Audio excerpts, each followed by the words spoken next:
ආයුබෝවන් අද අපි කතා කරන්නේ යන්නේ අපේ ජීවිතවල නිතරම හමු වෙන ඒත් අපි හැමෝම එකම විදියට බාරගන්නේ නැති අත්දැකීම් ටිකක් ගැන. මෙවිට කියන්නේ බුදුදහමේ අටලෝ දහම කියලා. ඔව්. අපිට තියෙන මූලාශ්‍රය මේ ගැන හොඳ විග්‍රහයක් තියෙනවා.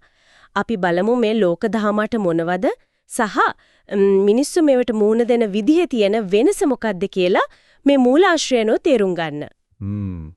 මේ මූලාශ්‍රය කියන විදියට අටලෝ දහම කියන්නේ ලාභයයි අලාභයයි යසසයි අයසසයි නින්දාවයි ප්‍රශංසාවයි සැපයි දුකයි කියන මේ අට. මේක හරියට ලෝකයේ මේවා වටා කරකිනවා වගේම මේවත් ලෝකයේ වටා කරකිනවා කියලායි කියන්නේ. නිතරම අපිට මුණ ගැහෙන දේවල්. ඒක ඇත්ත. හරිම කියන්නේ රසවත් කාරණයක් තමයි මූලාශ්‍රය කියන විදියට මේ දේවල් සාමාන්‍ය කෙනෙකුට විතරක් නෙමෙයි. මේ ධර්ම ගැන ගැඹුරින් නොදන්න කෙනෙකුට වටේම අර උගත් ආර්ය ශ්‍රාවකෙක්ට, ඒ කියන්නේ ධර්මය හොඳට තේරුම් ගත්ත කෙනෙකුටත් මේ දෙන්නටම මුණ දෙන්න වෙනවා කියන එක. හරියටම. එතකොට ප්‍රශ්නේ එන්නේ මේ දෙගොල්ලෝ අතරේ මොකද්ද වෙනස? කොහොමද මේකට ප්‍රතිචාර දක්වන්නේ? ඒ පිටිපස්සේ තියෙන අවබෝධය මොකද්ද කියන එකේ. දැන් බලන්න සාමාන්‍ය කෙනෙක් එයාට ලාභයක් ලැබුණම එයා සතුටු වෙනවා. ඒත් එයා හිතනවද මේ ලාභය නිතරම තියෙයිද? මේක වෙනස් වෙන්න පුළුවන් නේද? මේකේ යම් දුකක් තියෙන්න පුළුවන් නේද කියලා? නෑ. ඒ කියන්නේ ඒ වෙලාවේ සතුටු විතරයි. ඔව්. ඒකේ අනිත්‍ය බව, දුක් සහිත බව, වෙනස් වෙන ස්වභාවය, කියන්නේ යථා ස්වභාවය අතරම තේරුම් ගන්නේ නැහැ. අනිත් දේවල් වලටත් එහෙමයි. අලාභ, යස, අයස මේ හැම එකටම. ඒ කියන්නේ ලාභයක් ආවම ඒක හැමදාටම කියලා හිතනවා. අලාභයක් වුණාම ලෝකෙම කඩා වැටුණා වගේ දුක් වෙනවා. යසස ප්‍රශංසාව ලැබුණාම උඩ යනවා.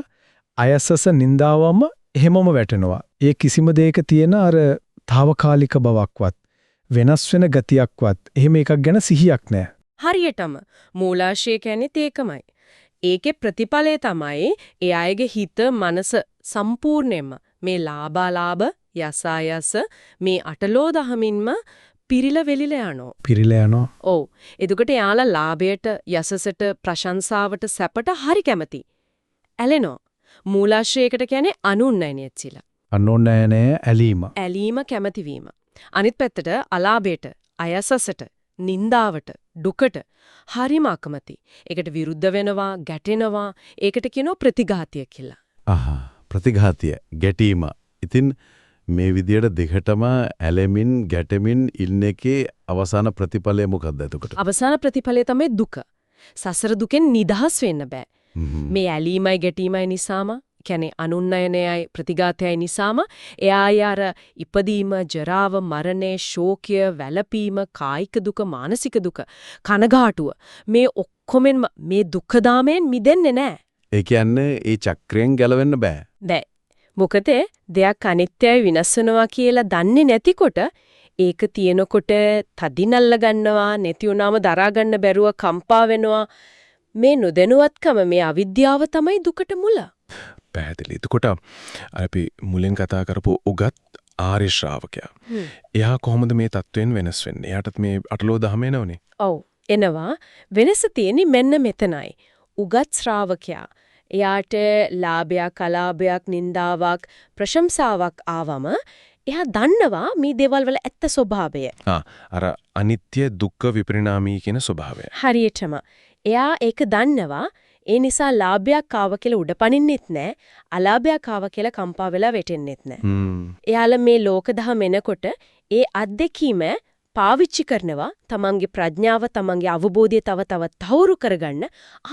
මේකත් අනිත්‍යයි, මේකත් වෙනස් වෙනවා කියලා දකිනවා. ඒ කියන්නේ ඒකත් එක පාඩමක් වගේ යාලට. ඔව් වගේ. ඒ අවබෝධය නිසාම එයාලර ඇලීමින්, අනුනනනය සහ ගැටීමින්, ප්‍රතිඝාතෙන් නිදහස්. හිත බැඳෙන්නේ නැහැ. ඒ නිදහස තමයි දුකින් මිදීමේ මාර්ගය. හරියට අර වතුර ටිකක් නිලුම් කොලයක තිබ්බම ඒකේ නොරැඳී ගලාගෙන යනවා වගේ. හරිම පැහැදිලි. ඒ කියන්නේ එකම අත්දැකීමට මුහුණ දුන්නත් සාමාන්‍ය කෙනා ඒකේ පැටලිලා දුක් විඳිනකොට ආර්ය ශ්‍රාවකයා ඒකේ යථා ස්වභාවය දැකලා ඒ තුලින්ම නිදහසක් ලබනවා. ඔව් ඒක තමයි වෙනස. අපි මේ කතා කළේ මේ ලෝක දහම් වලට මුහුණ දුන්නට පස්සේ අපි ප්‍රතිචාර දක්වන විදිය ගැනනේ. එතකොට මට මෙහෙම අදහසක් එනවා. ජීවිතයේ මේ උස් පහත් වීම, මේ ලාභාලාභ එන්න කලින්ම මේවයි තියෙන අර අනිත්‍ය දුක්ඛ විපරිණාමී ස්වභාවය ගැන අපි ගැඹුරින් හිතලා මෙනෙහි කරලා යම් විදියක මානසික සූදානමක් ඇති කරගත්තොත් ඒවා ඇත්තටම එනකොට අර ලගේ ලොකුවට කම්පා නොවිය ටිකක් ස්ථාවර වෙන්න පුළුවන්කමක් ලැබෙයිද? ඒකසේක හතන්න වටින දෙයක් නේද? ඇත්තට මේක ගැඹුරින් හිතන්න ඕන කාරණයක්.